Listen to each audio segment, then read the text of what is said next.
Australia is a country that is still being discovered. It is predicted that by the year 2000, we can expect to play host to 5 million international visitors every year.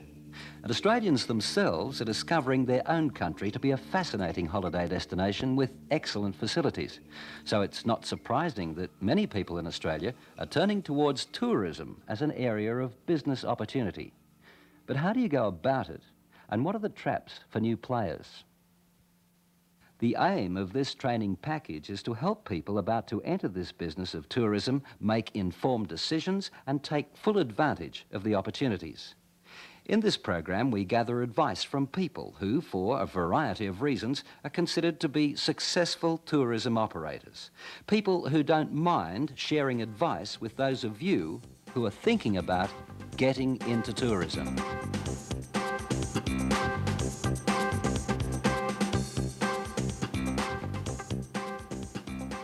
The first question that should probably be asked is, why do you want to become part of this industry?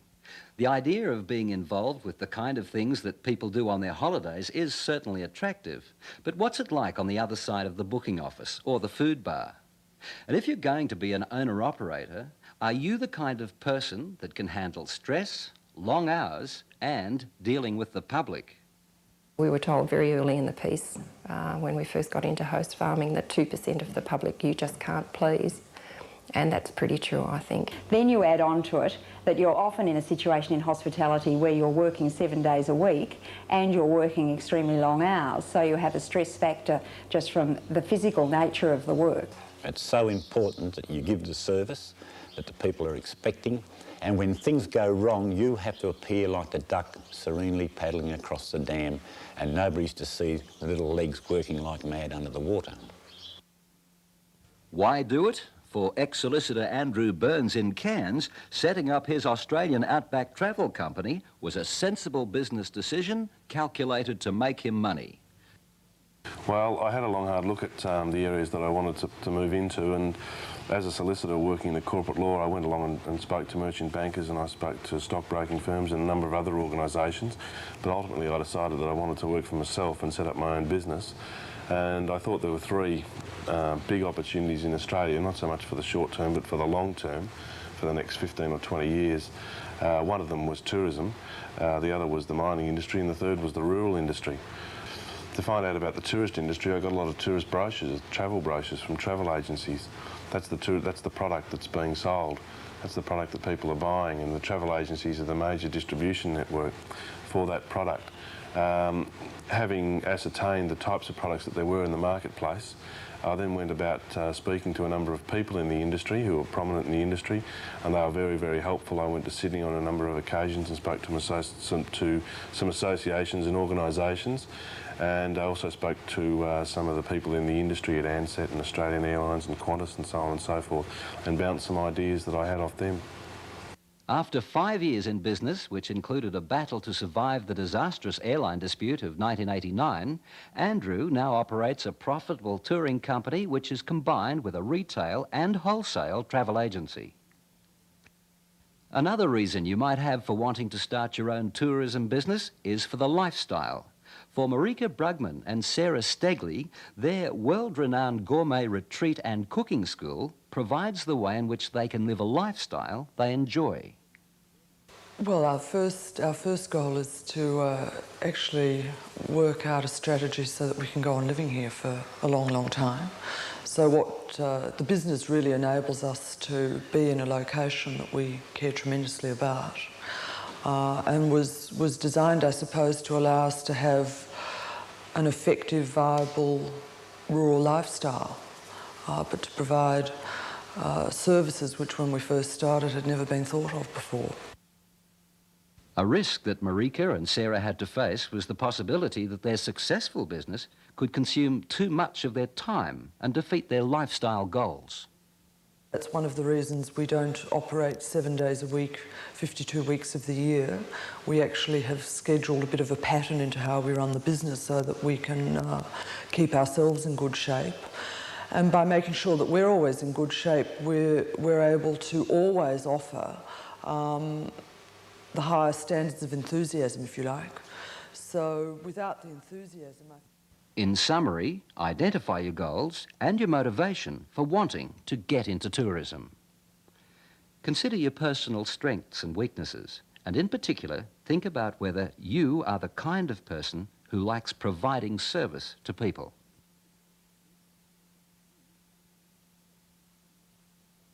Whatever the reason for wanting to start in tourism, the next decision is whether to consider buying an existing business or to start from scratch with a new venture.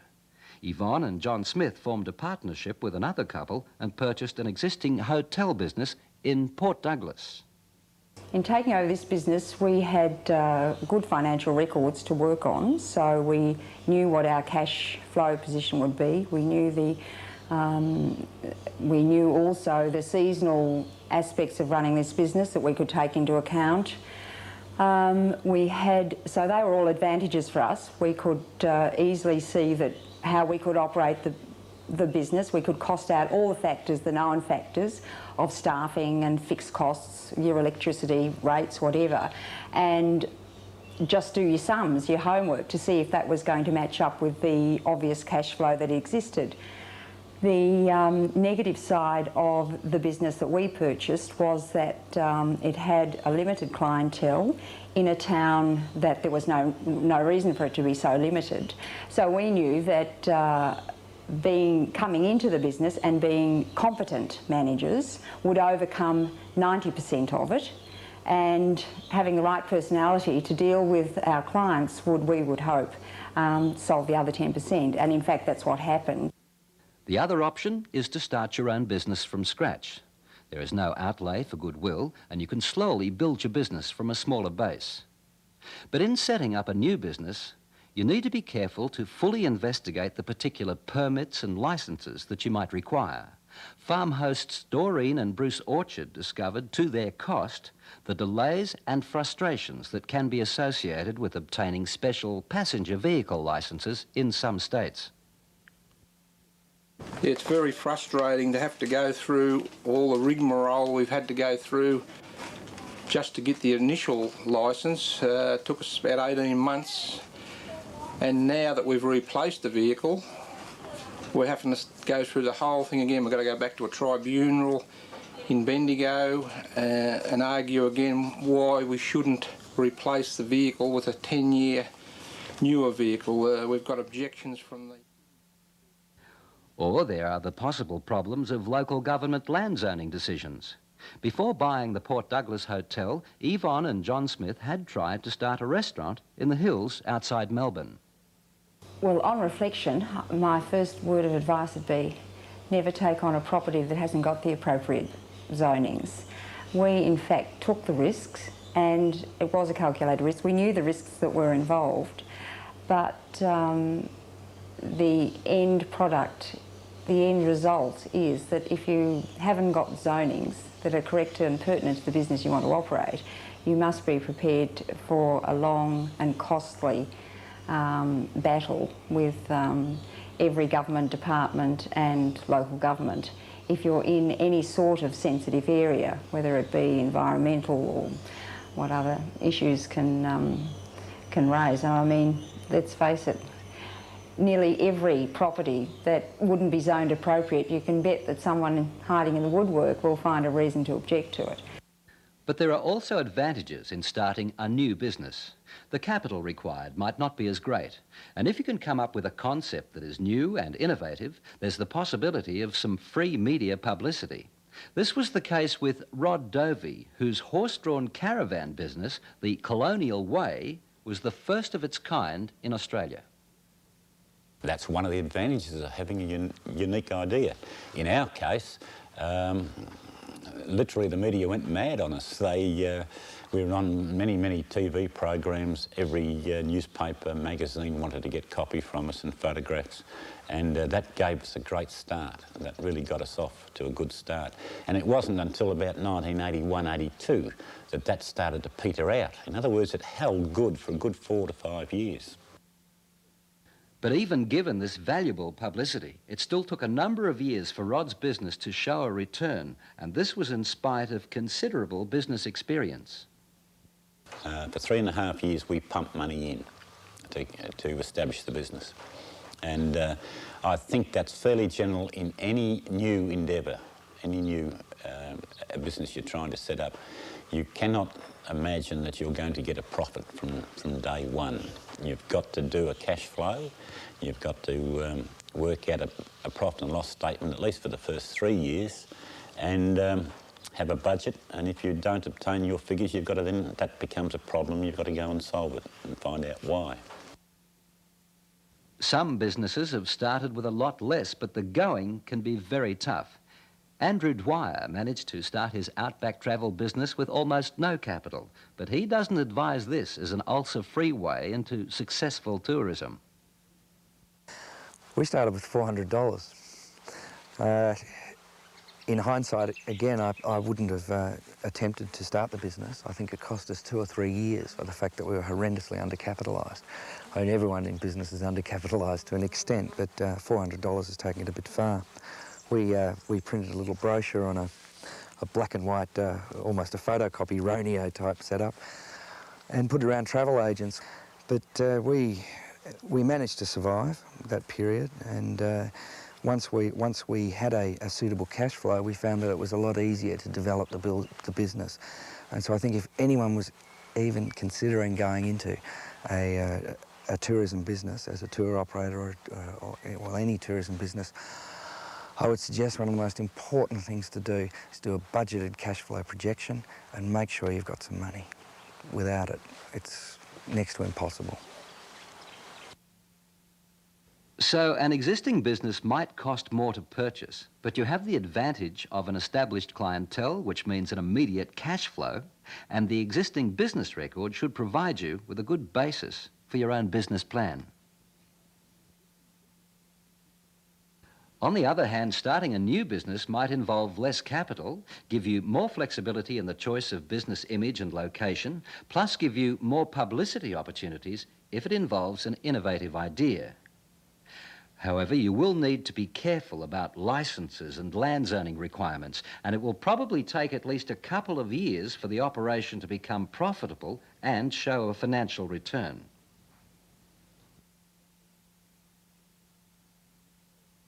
Whether your business is going to be a new or an existing operation, the attitude you have towards your business and your clients or guests is going to determine how successful you are. This often means tailoring the venture to the real needs of the market. Bob Lyford from the Happy Wanderer Log Cabins suggests that an easy way to do this is to talk to your guests. Yes, by listening to what tourists say when they leave, or even when they're here, you do get the idea of what a tourist needs.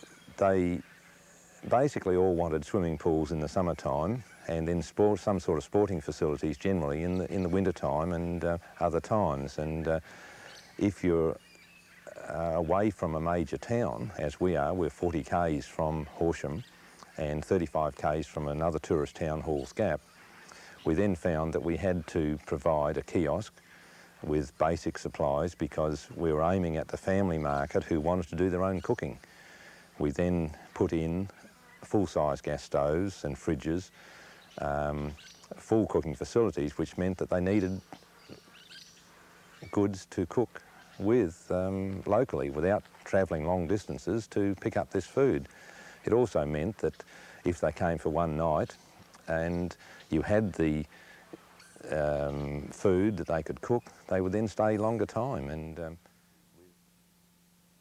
For Doreen Orchard from the Dunbar Host Farm, the secret is also making sure that you are available. I don't think that we have ever refused a booking since we've been host farming, and that's seven and a half years ago that we started. Of course, the thing about that is that the agents get to know you after a very short period of time, that you're always going to be available, and you will get bookings from them because of that reason. You know, some people like to go off and play golf or go to town for the evening or whatever. Well, you can't do that if you're going to have guests. You must be available. Apart from getting the bookings, it's also very important to bring the people back again or to get them to recommend the experience to friends. The Quicksilver Great Barrier Reef tours enjoy good word-of-mouth publicity because they provide value for money. When a person gets to the reef, operations like your bar and your food, you have got a captive audience, but what you have to do is send them home happy. So things like a bar, we run at normal hotel prices. It's a great opportunity to put the price up. There's no one they can buy a drink except on the boat. But they'll go back with a bad taste in their mouth.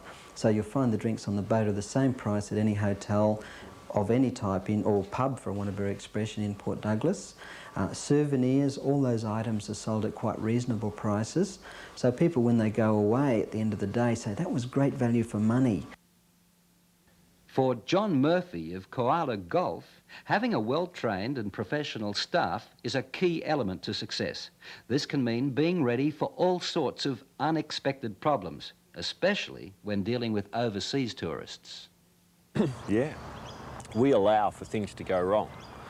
We bring golf shoes when they say they've got golf shoes, because so often we're getting that information third hand from a tour escort passed on to someone else, and we just can't afford to have a stuff up.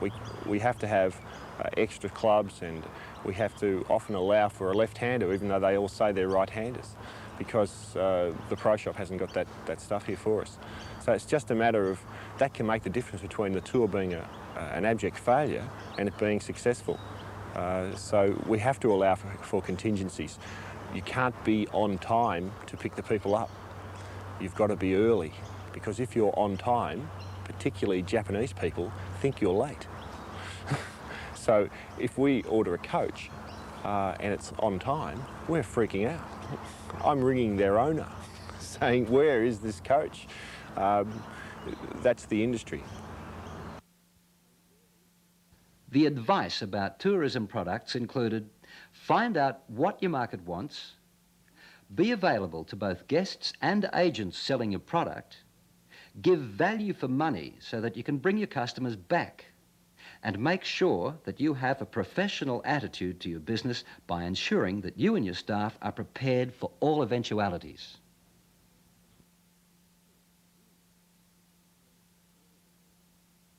One of the main challenges for the new operator is how to go about presenting the product to the market. A perceived area of opportunity in tourism is the manufacture of good quality souvenirs, but a number of manufacturers and craftspeople have had trouble marketing their products, and the same principles apply to the whole tourism industry. A lot of craftspeople come in, they don't waste our time. We try to give them a lead on where they should be. They come in, for instance, they'll come in with something that's modelled. It looks beautiful and everyone will say it's great, but it doesn't suit the overseas market because A, that has to be packaged, it's got to end up in a bag. To go overseas, and it's either too heavy or too bulky. One craftsperson that John Mules is impressed with is Tony Keane, a jeweller and silversmith. As a craftsman in metal, you spend all your day at the bench making articles, and you don't think about all of these periphery things like packaging and brochures and even catalogues. You certainly don't spend a lot of time thinking about them. But the further down the road I go as a craftsman, the more I realise that they are actually a pretty integral part of the whole business. And it's one thing to make articles, but I think that you have to be able to sell these articles. And part of the selling of them is to let people know that you made them and what they look like. And if you're going to do that, then there are a variety of ways of doing that. Some of them are fairly crude, like sending photographs in an envelope, and some of them are more sophisticated, like manufacturing a brochure and then later on a catalogue. And I think, you know, one of the things that craftsmen also tend to not to do, and that is to put themselves in the position of the customer. And the customer might be the retailer, or it might be the customer of the retailer. But those people, particularly the people that are buying your work, either on a wholesale or a retail basis, need to be convinced that what they're getting is good quality, and I guess it's all part of image. So you can show someone a grubby photograph in an envelope if you like, or you can present them with a full colour sophisticated brochure, and you have to ask yourself which of those two was more likely to be successful. For the proprietor of an accommodation or tour company, there is the question of more general advertising, and it's here that budgets need to be very carefully managed. Yeah, we spent an absolute fortune. We used to take out these great big 15 by 2 column advertisements in the Age and the Australian every weekend for about 6 months, and I think we achieved about 2 or 3 bookings, and it cost us somewhere in the vicinity of, I think, about $40,000. It was about 3 years ago now, but enormous amount of money. And yet, in the same newspaper, The Age, was a tiny little paragraph in the brief section which mentioned a walk we were doing across the high country, and we filled 2 or 3 tours with it. Editorial's always better than paid space because it doesn't necessarily cost you. And you find that the reading or the viewing public tend to believe editorial more than they do advertising.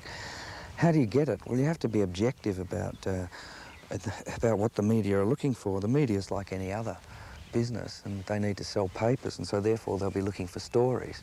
And so you've got to approach the media looking for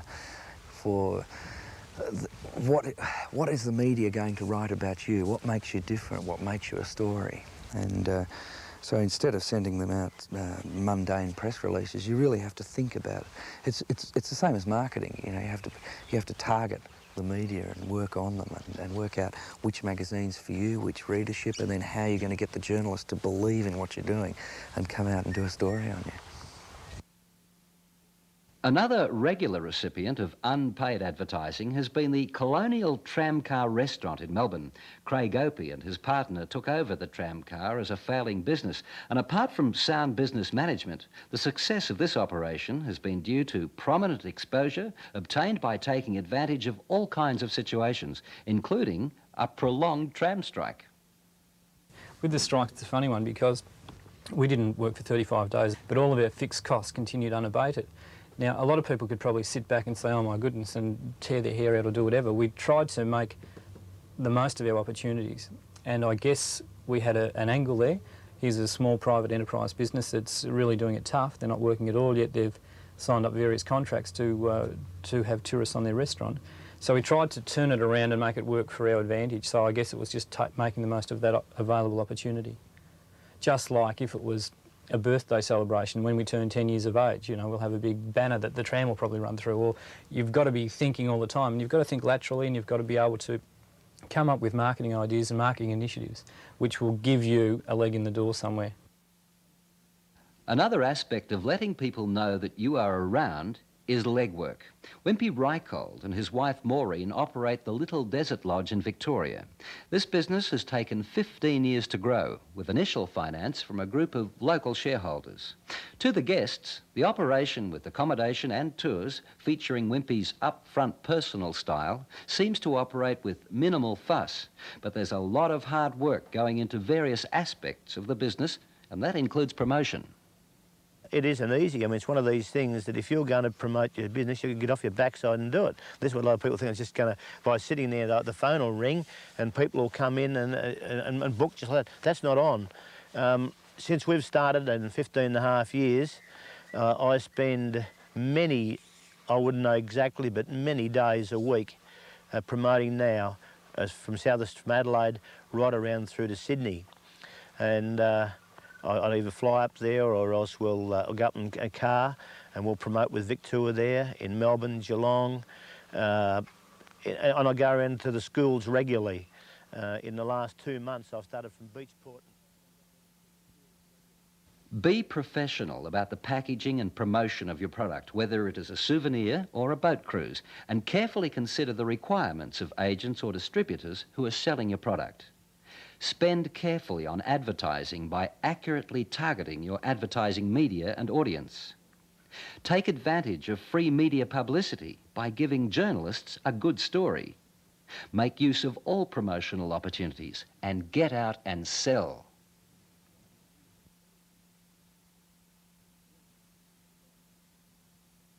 Wimpy's location in the Little Desert highlights a growth area in tourism that is becoming evident in Australia. It's being called ecotourism. With increasing concern worldwide for the natural environment, certain locations with unique flora and fauna are of particular interest to incoming tourists. This is a good example of a perceived new market area which can be targeted by operators who want to be one jump ahead. In far north Queensland, in the Daintree Forest, a resort has been set up specifically to cater for these so-called eco-tourists. It's called the Coconut Beach Resort, and the person responsible for managing the development of this project is John Kerr. The eco-tourist, as we see it, is a person that's wanting to come to a resort or facility specifically for environmental education and participation in the environment. At the moment, it tends to be more of a professional type person, a holiday maker that has been to the traditional places around the world, and it's not normally the first holiday for anyone. It's normally a person that's quite well experienced and realised that education holidays can be an attribute.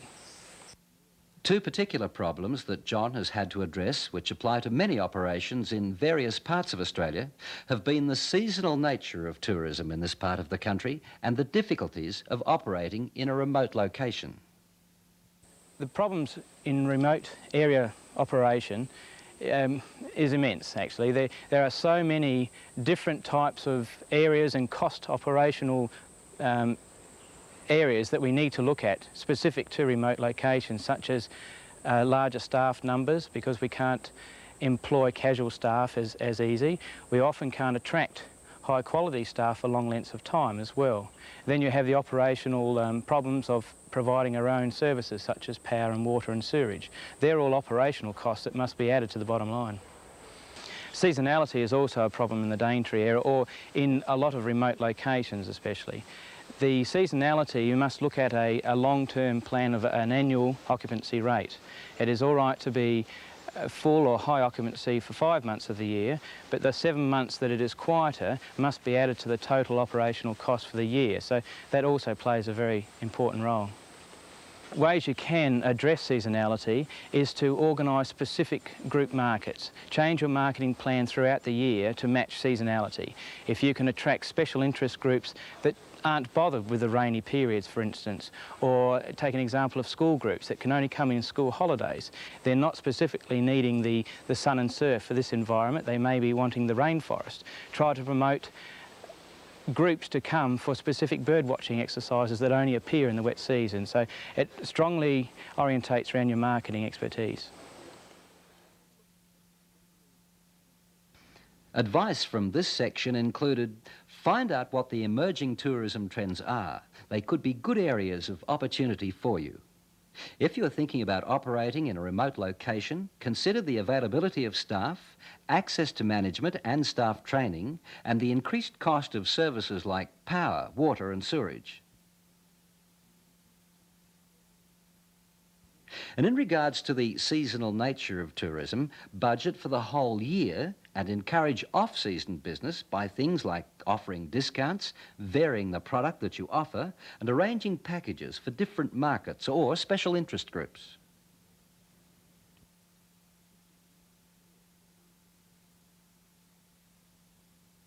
A great deal of help in operating a tourism business can come from other people in the industry. At Victoria's Farm Shed, large numbers of overseas visitors are introduced to some of the many aspects of farm life in Australia. The person responsible for marketing and public relations here is Chris Milne. We've found that contact within the industry and networking in the industry has become crucial, or has been crucial to our development. If we were just an island out here and were trying to do it all ourselves, I think we'd have no hope. But by meeting people at what are seen as sometimes fairly casual affairs, such as Melbourne Tourism Authority drinks and nibbles between 6 and 8 in the city, we've met a lot of other people who are in the same boat as us, and just by chatting over a beer, we've found that this might be worth a go, or that person might be worth a phone call, or that's a pitfall, and we've learned an awful lot from just chatting to people.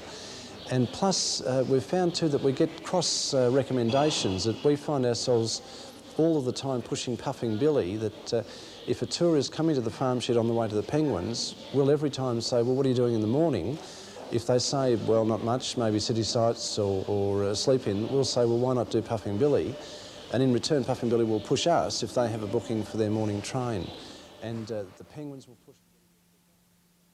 The farm shed is quite a large business with an established market for overseas tourists, but the same principle applies for smaller operations. Bob and Joe Lyford managed to set up their own local network and tourist association when they took over the Happy Wanderer log cabins in the Northern Grampians in Victoria. Yes, we found it very strange that after coming from a farming background where you know all your neighbours and you have a lot of contact with them, even though the distances are fairly great, when we arrived here that we didn't know anyone, but the other tourist operators didn't know each other either. And we went around, my wife and I went around to see if they wanted to come to a meeting to form a local promotion association.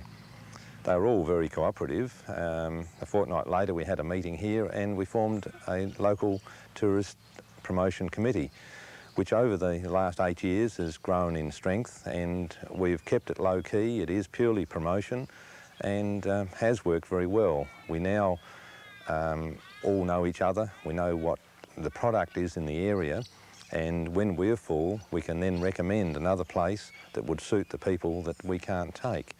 We have provided a range of accommodation here from...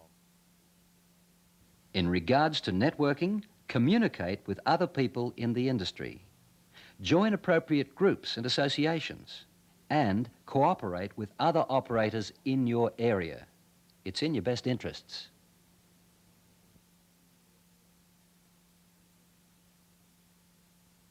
Well, there's some advice from some of the people who have achieved success in the business of tourism. The accompanying manual has the detailed information. But finally, it's worth considering just what success might actually mean. I don't think that small operators in the tourist industry can expect to make a lot of money, not only overnight, but over decades. As a small operator, obviously, you've got restrictions in your revenue. There is money to be made, and small operators are making healthy livings in the industry. But unlike some of the rumours that you hear down in Melbourne and Sydney, all of the operators up in Cairns aren't about to retire at the end of next year with millions of dollars and houses and yachts and so on and so forth. The only way that small operators in the industry can expect to make a lot of money is to become big operators. Success. Are we successful? Yes, we're successful in that we've established this business. It was unique. Nobody thought it could be done. It has been done. In terms of material success, it's been able to support 2 families and is continuing to do so. It will never make me a millionaire. I guess if I'd wanted to be a millionaire, I would have franchised the idea out and spent a lot of time flying all over the countryside, solving other people's problems. But it's given me the lifestyle that I wanted, a lot of freedom to do the things that I want to do. I've been able to take time off when I wanted to and enjoy my sports and activities. My children have had a good life because of being raised in the bush instead of in the city, and I wouldn't turn the clock back at all. I've enjoyed it immensely.